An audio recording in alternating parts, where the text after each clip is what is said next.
preview.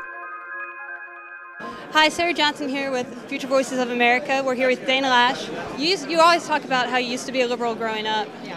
What did it take to turn you to conservatism? It took a couple of serious screw-ups from Democrats. I tell you, the very first thing that did it, the very first thing that really got me going was Bill Clinton. I was in ninth grade when the whole Monica Lewinsky thing happened, and you had Bill Clinton saying, "I did not have sexual relations with his knuckle." It's kind of creepy. And telling, making these people feel bad, making Americans feel bad for ever suspecting him in the first place.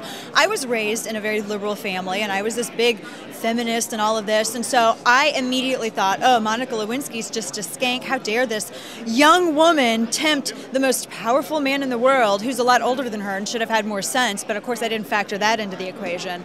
So after it came out that he had lied, and then he was trying to redefine everything from what sex is to the word is, that's when I realized the first man to screw me over was Bill Clinton.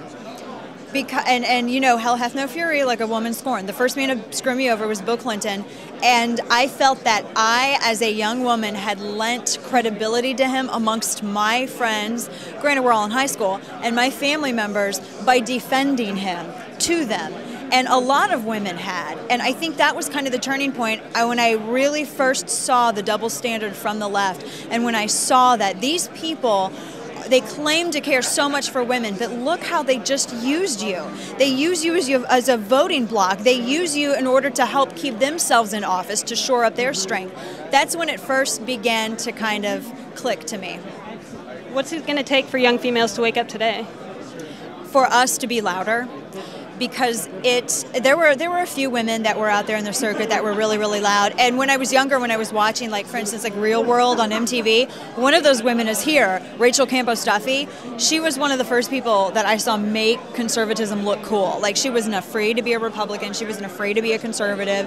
She wasn't afraid to love her family. And I think when we have more role models like that, it helps younger women. And I think, too, when we see our fellow conservative sisters being attacked, it really helps to stand up to them, because you have other young impressionable girls out there and they're probably like, I don't want to stand up. Do you see what they're doing to Bristol Palin or Willow Palin or any of these other young women, or like Lila Rose? I don't want that to be me. But if there's enough of us there to stick up for these women, then maybe they'll feel like they have a little bit more of a safety net.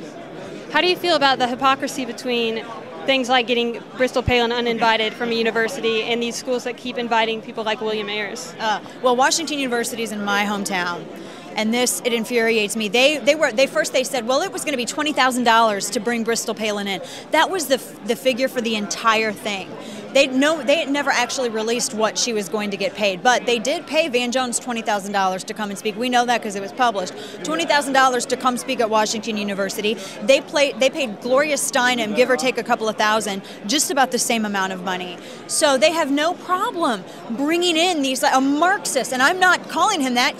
I'm honoring him by giving him the respect that he wants to be called Marxist. So okay, you're a Marxist. If you find that a pejorative, then you apparently have a problem with that word. But back to my original point, they bring all of these other people in. No one else has any problem with it. They bring Bristol Palin in, and everyone has a fit over it. And it's scary that our academic institutions have gotten to the point where you do have McCarthyism occurring on campuses nowadays against conservatives. And I always laugh when I see that anti-bullying campaign that's aimed at youth from It Gets Better people. It gets better unless you're a conservative. It doesn't get better for you. At least that's what Hollywood says, but we say different. Well, thank you very much.